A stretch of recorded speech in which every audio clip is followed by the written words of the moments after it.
si Okbit kung paano ba i-download to and kung paano mag-register. So, scroll lang natin mga tol, kung nandito na kayo, scroll lang natin yan, pataas natin.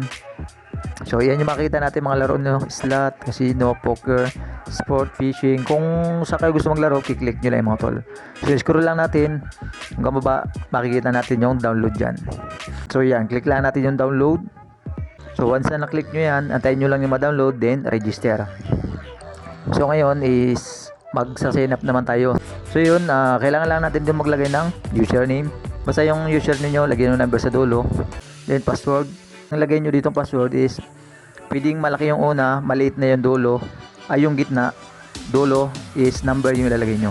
So confirm nyo lang. Pwede namang gawin nyo, malaki yung unahan, maliit yung gitna, then number yung dulo. Ganun lang, gusto nyo birthday nyo ilagay nyo mga tol.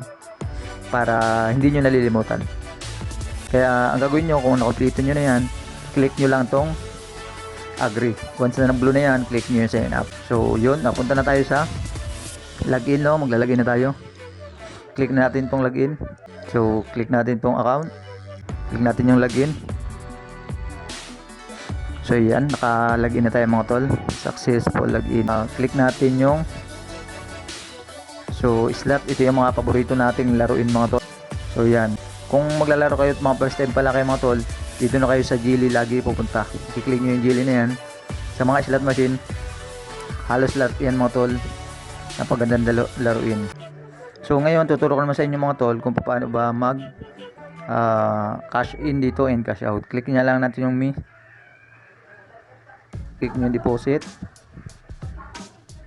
So yan, click mo lang din yung Gcash.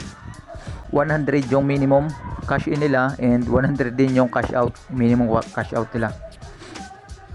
So lagay lang natin din yung amount dito kung magkano, then click natin yung next. So click natin yung may ulit. Dito naman tayo sa withdrawal mga tol. Click nyo lang yan, then pareho lang din sila mga tol. Yan, nakasave na yun sa akin dito, Gcash number ko, automatic yan na kiklik na lang natin tong settle valid bit daw. So once na may na-earn tayong balance dito mga tol, no, i-click lang natin tong withdraw. Dito yung add nyo, withdrawal method is kailangan mo lang kung sa bank account kayo or kung wala kayong Gcash, yan, i-click nyo lang yan. So back muna tayo. So ganun lang yung mga tol. Once na makita naman yung details nyo dito, click natin account details. So once na nakapag-withdraw na kayo, makikita nyo dito. Kung nag-cash in kayo, makita nyo din sa record. Sa mga gusto maglaro mga tol, is nasa description box lang yung ating link ni Okbit. Click nyo lang yung mga tol, din download and register na kayo. Hanggang dito lang muna mga tol. Sana nakatulong sa inyo yung video na ito. Huwag nyo makalimutan i-like, comment, share, and subscribe, no? So yun, maraming salamat sa panonood mga tol. Thank you and God bless. Tell me pretty lies, look me in the